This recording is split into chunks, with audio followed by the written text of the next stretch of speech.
Bonjour mesdames et messieurs.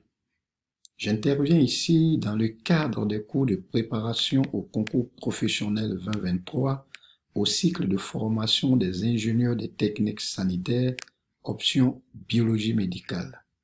Je me nomme Yeboué Auguste, ingénieur des services de santé, titulaire d'un master recherche en infectiologie cellulaire moléculaire, vaccinologie anticorps thérapeutique à l'Université François Rabelais de Tours, en France. Mon intervention portera sur le chapitre 2 intitulé Compartiment cytosolique. Il s'articulera autour du plan suivant. Après une introduction, il vous sera présenté en 1 les constituants du cytosol, en 2 les fonctions du cytosol et nous terminerons par une conclusion. En introduction, il faut savoir que le cytoplasme de la cellule eucaryote est subdivisé en 2 groupes de compartiments. Le premier compartiment contient les organites du système endomembranaire dont fait partie l'enveloppe nucléaire.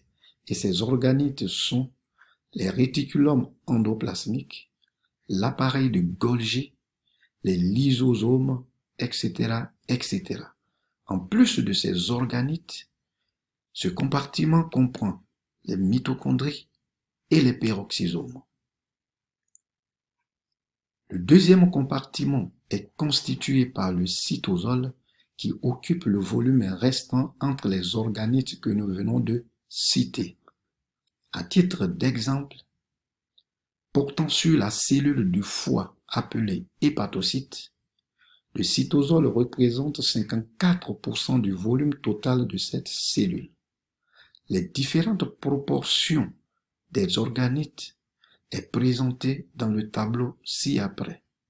Les mitochondries et les peroxysomes représentent 23% du volume de cette cellule et les organites du système endomembranaire 17%, le noyau 6%, ce qui donne un total de 46%, additionné aux 54%, ça donne un total de 100%. L'objectif général de ce cours est de comprendre l'organisation générale du cytosol et les objectifs spécifiques étant de décrire les constituants du cytosol, décrire les fonctions du cytosol. Quels sont les constituants du cytosol? Le cytosol est le surnageant restant après sédimentation de tout le matériel membranaire et particulaire. Il est très riche en eau dans la proportion de 85%. La figure ci-après présentée indique la localisation du cytosol dans les stratégies de livraison de certaines molécules médicamenteuses ciblant des organites infectés par des micro-organismes. L'observation en microscopie électronique à transmission laisse entrevoir dans le cytosol des édifices moléculaires volumineux que sont les inclusions lipidiques, les protéines associées au niveau du feuillet cytosolique. Ces protéines associées sont appelées cavéolines et la cavéoline est synthétisée au niveau du réticulum endoplasmique, donnant ici les procavéolines immatures qui seront transportées au niveau de la membrane endoplasmique pour subir une maturation, donnant ainsi la cavéoline mature qui va se replier et s'assembler pour constituer une cage appelée la cavéole qui intervient dans la signalisation cellulaire et le transport intermembranaire. En plus de ces inclusions lipidiques, on retrouve dans le cytosol des sucres qui sont sous forme de particules de glycogène. On retrouve aussi dans le cytosol les 2 sous-unités du ribosome, associées et donc non fonctionnelles, associées intervenant dans la protéosynthèse. synthèse. Les deux sous-unités sont les suivantes, la grande sous-unité 40S et, la grande sous-unité 60S et la petite sous-unité 40S. Ces deux sous-unités jouent un rôle important dans la traduction de l'information génétique contenue dans l'ARN messager en protéines.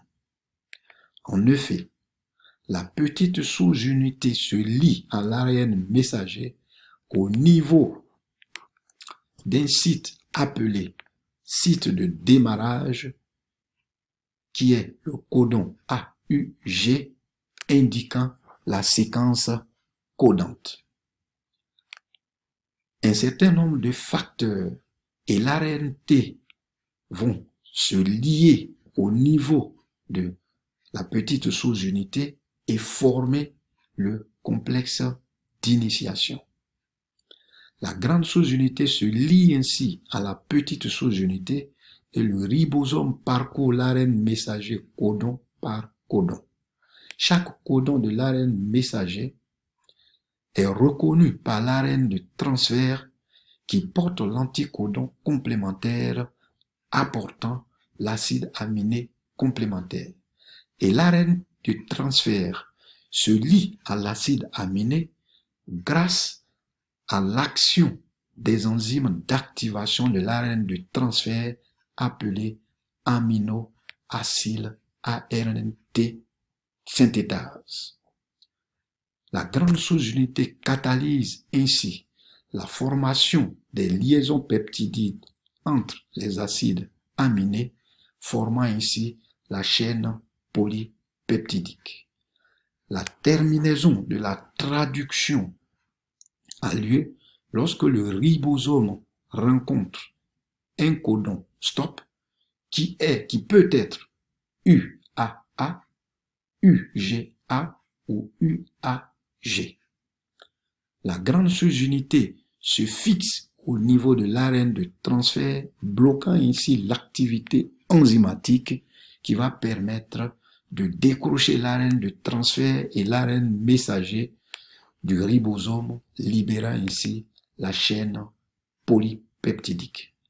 La chaîne polypeptidique va entrer dans un processus de repliement, de modification chimique et d'assemblage pour former la protéine fonctionnelle.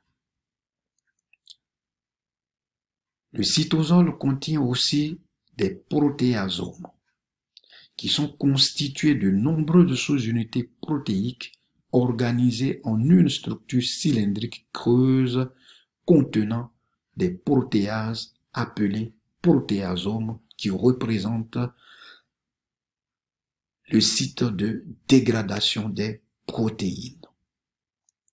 En plus de ces protéasomes, il existe le cytosquelette dans le cytosol qui constitue un réseau de structures protéiques dynamiques responsables du maintien et de la forme de la cellule, et aussi la mobilité cellulaire, le transport intracellulaire et la division cellulaire.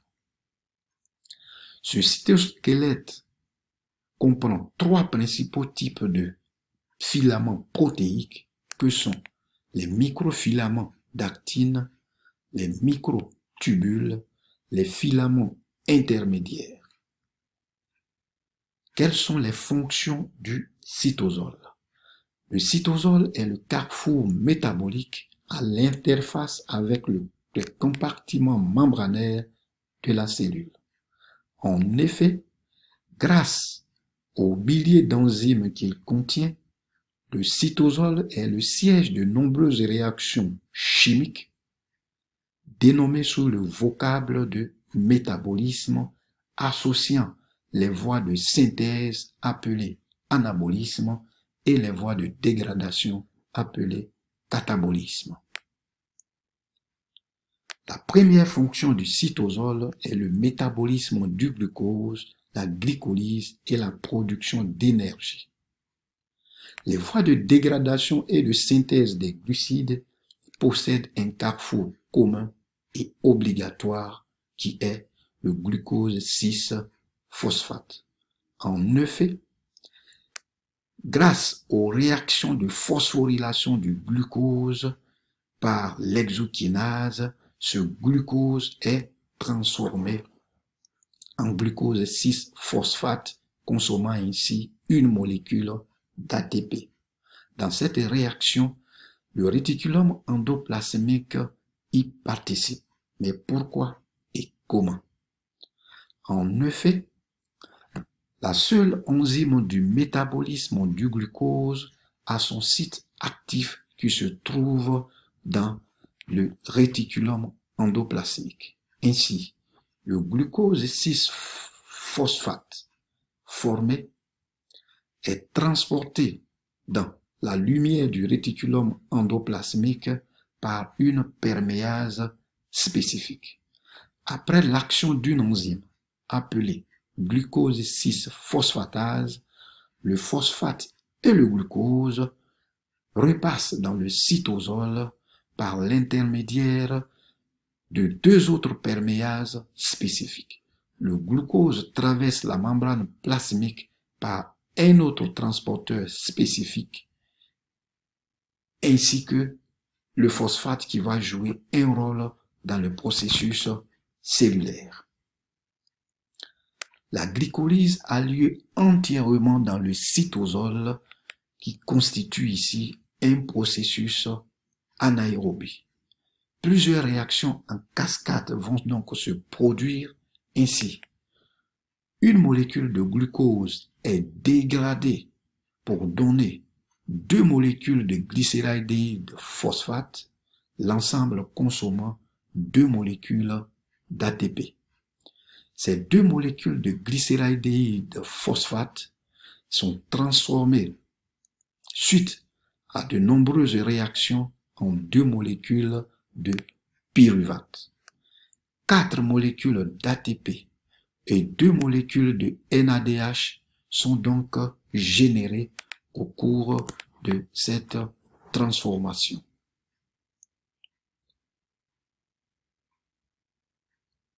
Le glucose 6-phosphate est aussi le point de départ de deux autres voies métaboliques que sont